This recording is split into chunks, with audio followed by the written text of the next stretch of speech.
El cristianismo posiblemente sea la religión con más creyentes en el mundo, pero ¿serán todos creyentes verdaderos? ¿O en el mundo habrán tantos cristianos y religiosos como parece? Un pensador decía hace un siglo que el mundo occidental pregona hoy su cristianismo, pero ¿cuántos viven cristianamente? Elena Blavatsky trata al respecto en su valiosa obra Isis sin velo. Dice en el prefacio del tomo tercero: los verdaderos cristianos fueron siempre exigua minoría entre los millones que nominalmente ostentan este título, aunque por la pujanza del materialismo, los intereses mundanos y la hipocresía social, decrece su número de día en día. En este extenso libro trata de la ciencia y las religiones en general, especialmente el cristianismo. En el tercer capítulo del cuarto tomo afirma: las hermosas virtudes predicadas por Jesús en el Sermón de la Montaña no resplandecen cual debieran en el mundo cristiano, al paso que los vicios achacados por lenguas viperinas al paganismo corroen el clero y demuelen la sociedad cristiana. No se cumple la religión, menos la cristiana. Muchos hablan de Dios, pero pocos están dispuestos a imitar lo santo, lo divino. Volviendo a González Prada, en su escrito Antipolíticos, declaró: aunque se predique la igualdad y la confraternidad, el mundo sigue dividido en clases enemigas que viven explotándose y despedazándose. En los pueblos que más blasonan de civilizados, el cristianismo brota de los labios, mas no llega hasta el fondo de los corazones. Todos son hermanos, pero unos habitan en alcázares y otros duermen al raso. Todos son hermanos, pero unos se abrigan con buenas ropas y otros se mueren de frío. Todos son hermanos, pero unos comen y otros ayunan. Hay bastante fingimiento y simulación entre los llamados fieles, pues tendría que esperarse que al haber tantos millones de cristianos o católicos en el orbe, todos estén unidos al menos. Sería óptimo, pero están divididos y se explotan entre ellos, indicó un erudito estadounidense del siglo XIX. El cristianismo moderno no se parece a la religión predicada por Pablo, pues carece de su amplitud de miras, su severidad y sutilísima percepción espiritual. En cuanto al Sermón de la Montaña, no hay país cristiano que obedezca sus preceptos, pues tan frecuentes como en tiempos del paganismo son hoy la opresión, la crueldad y la barbarie. La religión no ha resuelto esos grandes problemas del mundo, que son los de siempre. No ha desarrollado espiritualmente al ser humano. Y ahora está peor, pues con la ciencia materialista el hombre está deshumanizado, desespiritualizado, falto de moral y valores, apuntó Blavatsky. La luz del cristianismo solo ha servido para alumbrar la hipocresía y los vicios estimulados por sus tergiversadas enseñanzas, y para poner de relieve cuánto nos aventajaban los antiguos en el concepto de honor, la errónea doctrina de la redención y el continuo insistir del clero en la fragilidad del hombre y su completa subordinación a los designios de la providencia, han desvanecido en el cristiano el sentimiento del propio respeto y la confianza en sí mismo. El cristianismo actual es hermana de la hipocresía. Se tolera el mal y entre todos callan y disimulan en nombre de la humildad.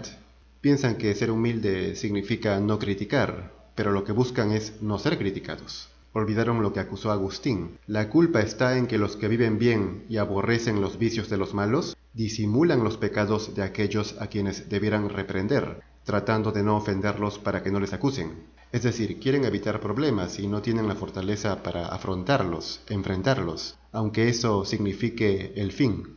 Cunde la debilidad. Por eso se achaca a la religión cristiana la resignación, el conformismo y la fragilidad. A este respecto, Manuel González Prada dijo: el cristianismo siembra la resignación en el ánimo de los oprimidos. Con engañadora música celestial adormece el espíritu de rebeldía y contribuye a perpetuar en el mundo el reinado de la injusticia. Sobre esto decía Savitri Devi que el cristianismo no ha suprimido el poder físico, solo lo ha envilecido, e indirectamente lo ha hecho cobarde e ignominioso. De manera que esta religión principalmente adormece, en lugar de despertar el espíritu lo paraliza. Y lo peor es que lo pone de pretexto para no rebelarse y por eso no hay grandes revoluciones mundiales capaces de finiquitar estos problemas de siempre.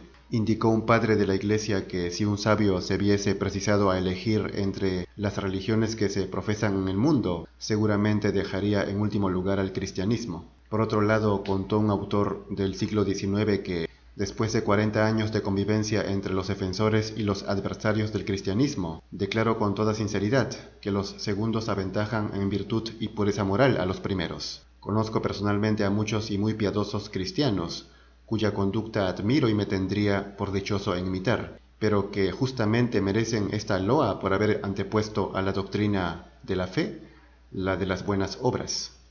Es cierto que hay cristianos sinceros, ejemplares, rectos. Ellos no tendrían por qué sentirse aludidos con esta crítica. Incluso Blavatsky aclaró que sus reproches no van dirigidos a los cristianos de pura y sincera fe e intachable conducta, en quienes resplandece el glorioso ejemplo del profeta de Nazaret, por cuya boca habló tan alto a los hombres el espíritu de la verdad. Más adelante, en el tercer capítulo del tomo cuarto, vuelve a decir la autora: de ningún modo atacamos a la verdadera religión cristiana ni a la piedad sincera, sino los dogmas de la invención humana, esos molinos de viento que nos pondrían en símil con Don Quijote, si no recordáramos que han servido de pretexto para asesinar jurídicamente a más de 50 millones de seres humanos, desde que Jesús mandó a amar a los enemigos. Digamos que hay un cristianismo verdadero que no es para formar rebaños o resignar y domesticar seres humanos, o sea, debilitarlos, sino para fortalecerlos, elevarlos. Sin embargo, aún los creyentes que siguen esa religión impostora que aconseja agachar siempre la cabeza, no cumplen sus mandamientos, sus preceptos. La mayoría finge y es hipócrita. Los antiguos fueron superiores y de los antiguos los paganos. Ciertamente en el origen había poca diferencia entre el cristiano y el pagano. La teósofa sostuvo que hubo una sola gran religión de donde salieron las demás, pero fue el clero quien estableció grandes diferencias, afirmó Blavatsky. Los padres de la Iglesia impusieron a los cristianos la fe en una Biblia que Cristo rechazó y cuyos mantenedores le crucificaron. De todo podrían alardear los clericales, menos de consecuencia y buen sentido, que no son ciertamente sus preeminentes virtudes. Y por esa razón la autora acusa sobre todo a los eclesiásticos, así dijo en el prefacio. Arrojamos el guante a los dogmatizantes teólogos que pretenden esclavizar la historia y la ciencia. Arrojamos el guante con más firme determinación al Vaticano, cuyas despóticas arrogancias repugnan a la mayoría de cristianos cultos. Después en el capítulo 7 asegura que al cabo de 19 siglos el fundador del cristianismo, él sería el primer sorprendido si escuchara las doctrinas que se predican en su nombre. De modo que las autoridades de esta religión desde el origen han sido los culpables de la corrupción del cristianismo, tanto por dentro como por fuera. Por dentro por su doctrina, por fuera por la conducta abominable que han tenido muchos de ellos. Como denunció Cuaman Poma hace 400 años, los padres y curas no hacen lo que los bienaventurados hicieron. Antes se van a la codicia de la plata y ropa y cosas del mundo, y pecados de la carne y de apetitos. Teniendo una docena de hijos, ¿cómo pueden dar buen ejemplo? En fin, se puede decir que hay un cristianismo verdadero, que no es el adulterado de hoy, pero incluso los que dicen seguir ese falso cristianismo no cumplen tales principios, y en vez de ser buenos cristianos son malos. Es menester, pues, evolucionar, desarrollarse interiormente, espiritualmente. Entonces podrán concretarse en realidad los puros ideales del cristianismo.